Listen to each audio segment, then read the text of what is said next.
Bonjour, alors on va faire le cours pour la réussite et la tzlacha et le Parnassa, oui, la réussite de la Parnassa Tova de David Ben Meir.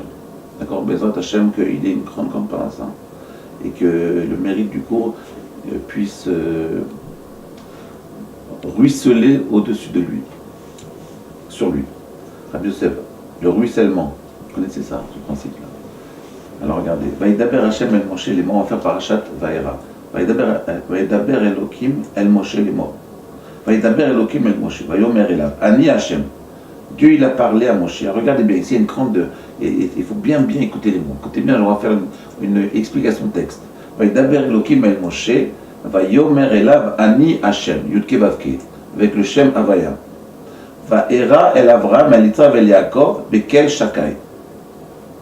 Je me suis dévoilé devant Abraham, Isaac et Yaakov par le nom Kel Shakai.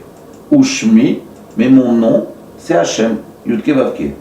Ushmi Hashem, mais mon nom Yudke Vavke, Lonodati Lahem. Vegam Akimoti et Beriti, Itam. La tête, et Kamti et Beriti Itam, j'ai monté une alliance, j'ai scellé une alliance avec eux. La tête, là, met Eretz Kenan, pour leur donner la terre de Kenan, et Eretz Megorem, Asher Garouba, la terre où ils vont habiter. Écoutez bien, Yosef.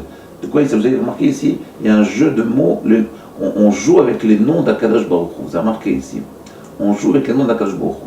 Qu'est-ce que ça veut dire? Vaïdaber Elokim El Moshe, Ani Hashem. Elokim, il a parlé avec Moshe et lui dit, Ani Hashem, je suis Dieu. Qu'est-ce qu'il veut dire par là? Je suis Dieu, Rabbi Yosef. Qu'est-ce qu'il veut dire par là? Est-ce que vous savez? C'est Ani Hashem. Là où c'est. Pourquoi on dit Elohim, il dit Ani Hashem? T'es Elohim ou t'es Hashem? Première question. Deuxième question. Vaïra El Abraham El Yitzhak Yaakov et Kel Shakai. Je me suis dévoilé par le nom Kel Shakai.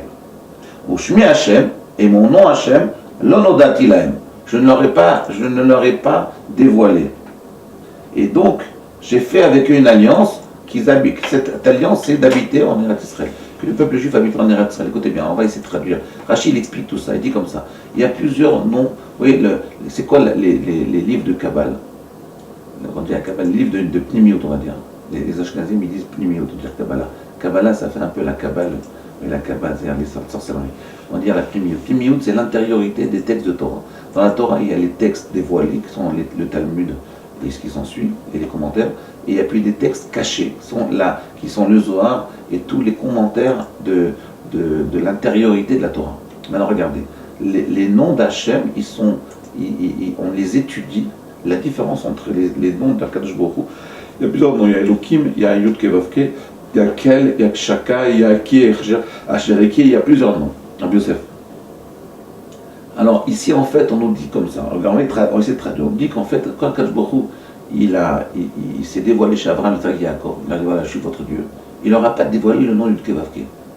Il leur a dévoilé que deux noms, le nom Elokim, qui sont en réalité qui expriment, parce qu'en fait, les noms d'Hachem, ils expriment leur.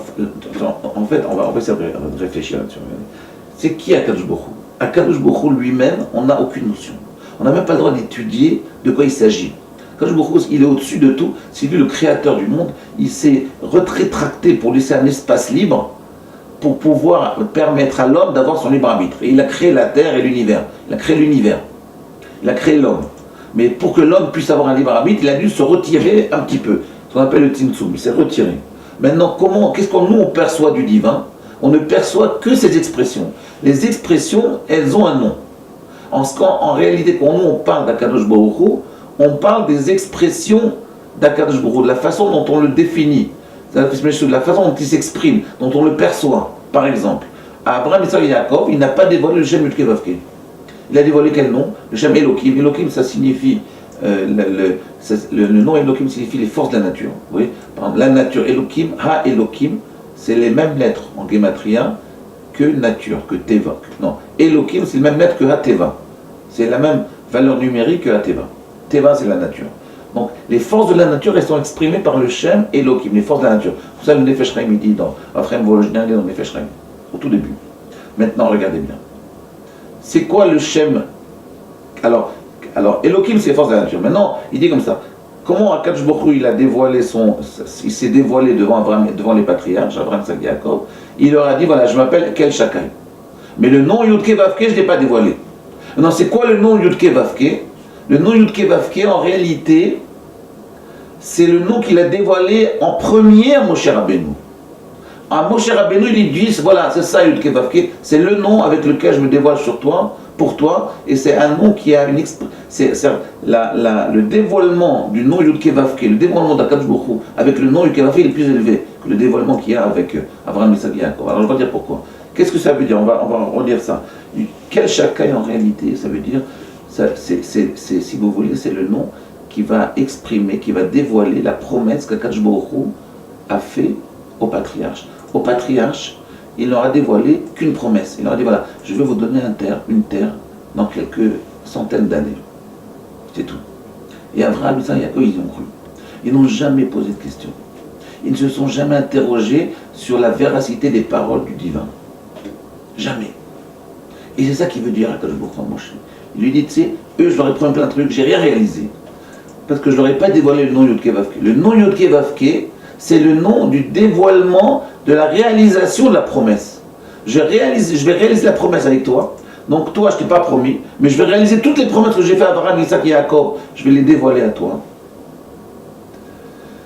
Et malgré tout, tu te poses des questions et tu te plains. Mon cher Beno, il discute avec 4 jours. On va le voir dans le prochain cours, on va voir.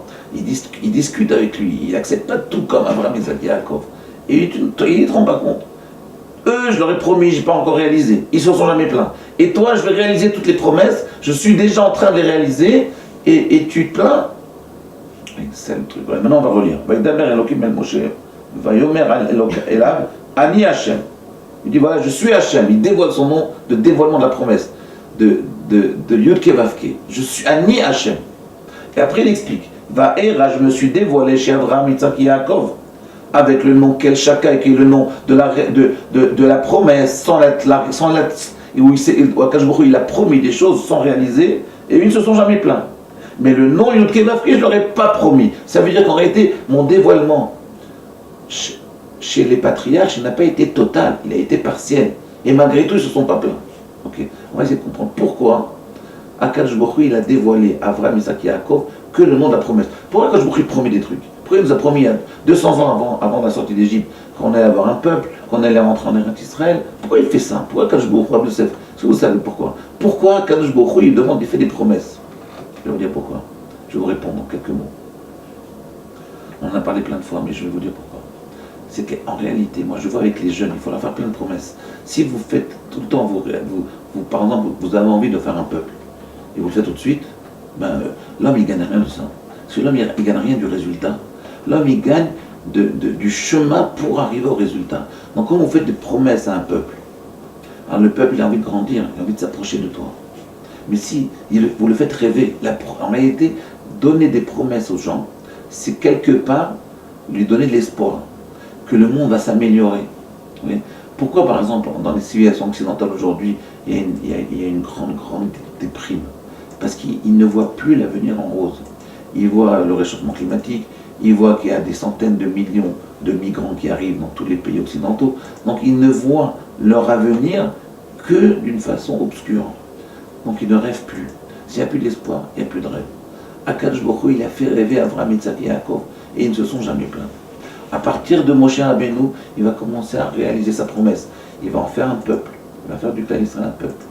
Il va le faire sortir d'Égypte. Il va le donner la terre d'Israël. C'est la réalisation de la promesse.